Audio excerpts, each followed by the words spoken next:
আজ ৩রা ডিসেম্বর বিশ্ব প্রতিবন্ধী দিবস। বিশ্ব প্রতিবন্ধী দিবস উপলক্ষে বিভিন্ন দাবিতে পথে নামলেন খাতড়া মহকুমা এলাকার প্রতিবন্ধী মানুষজনরা। দক্ষিণ বাঁকুড়া জঙ্গলমহল প্রতিবন্ধী কল্যাণ সমিতির খাতড়া ব্লক কমিটির ডাকে খাতড়া মহকুমা শাসকের নিকট গণ ডেপুটেশন কর্মসূচি হল। বুধবার দুপুরে ডেপুটেশনের আগে খাতড়ার পাম্প মোড়ে জমায়েত করে খাতড়া বাজারে মিছিল করেন ওই সংগঠনের সদস্যরা। এসডিও মোড়ে মিছিল শেষ হয়ে সংগঠনের 10 জনের প্রতিনিধি মহকুমা শাসকের সাথে দেখা করে তাদের দাবিপত্র তুলে দেন।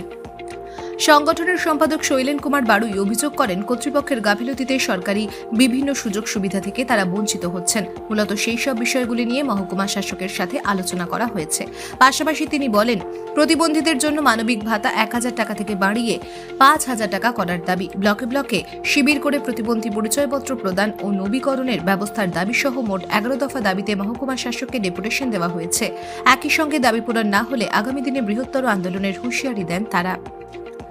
সংগঠনের খাতড়া ব্লক সম্পাদক সুবোধ আউলি বলেন, বিভিন্ন দাবির বিষয়গুলি নিয়ে মহকুমা শাসকের সাথে সদর্থক আলোচনা হয়েছে বলে তিনি জানান।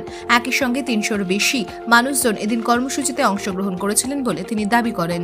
আমোড় থেকে এসডিও স্যারের পর্যন্ত মিছিল করে এলাম এবং স্যারের সঙ্গে বিভিন্ন যে কর্মসূচি সেই নিয়ে আলোচনা হলো এবং উনি সবই প্রস্তাব রাজি হলেন এবং এই নিয়ে আমাদের কর্মসূচি ছিল।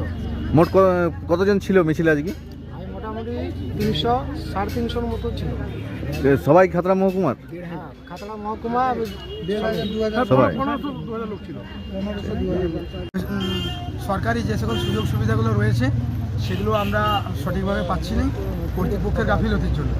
সেগুলো নিয়ে আজকে আমরা খাতড়া মহকুমা শাসকের নিকট স্মারকলিপি জমা দিয়ে আলোচনা করলাম গণডেপুটেশন। কি আছে মোটামুটি দাবি দু একটা যদি বলেন? আমাদের প্রথম দাবি ছিল যে মানবিক ভাতা 1000 টাকা থেকে 5000 টাকা করতে হবে। 1000 টাকায় ডাল ভাত খেয়েও বাঁচা যায় না।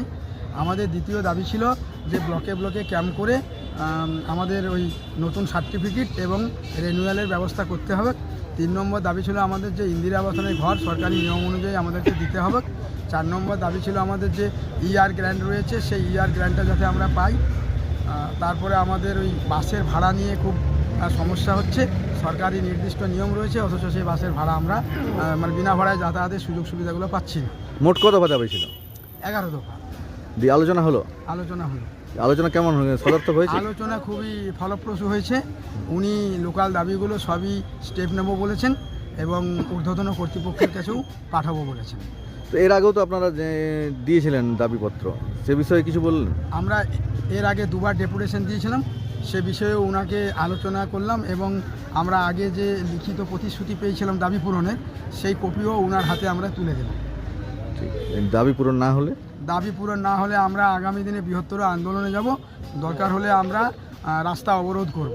হ্যাঁ, ঠিক। আর মুখ্যমন্ত্রী আপনাদের বিষয়ে ভেবেছিলেন? মুখ্যমন্ত্রীর কাছেও আমরা চিঠি পাঠিয়েছি, কিন্তু মুখ্যমন্ত্রীর দপ্তর থেকে 1.5 বছর 2 বছর হয়ে গেল কোনো রকম উত্তর আমাদেরকে দেয় না। আমরা সমাজ কল্যাণ মন্ত্রীকেও চিঠি পাঠিয়েছি, উনিও কোনো রকমের আমাদের চিঠির কোনো উত্তর দেয়নি। বাঁকুড়া জেলা শাসকের নিকটেও আমরা গত 6 অক্টোবর 2023 আমরা ডেপুটেশন দিয়েছিলাম, গণডেপুটেশন। উনিও আমাদেরকে লিখিত প্রতিশ্রুতি দিয়েছিলেন, কিন্তু কোনো দাবি আমাদের আজ পর্যন্ত পূরণ হয়নি। আপনার নাম? আমার নাম শৈলেন কুমার বাড়ুই, আপনি? দক্ষিণ বাঁকুড়া জঙ্গলমহল প্রতিবন্ধী কল্যাণ সমিতির সম্পাদক।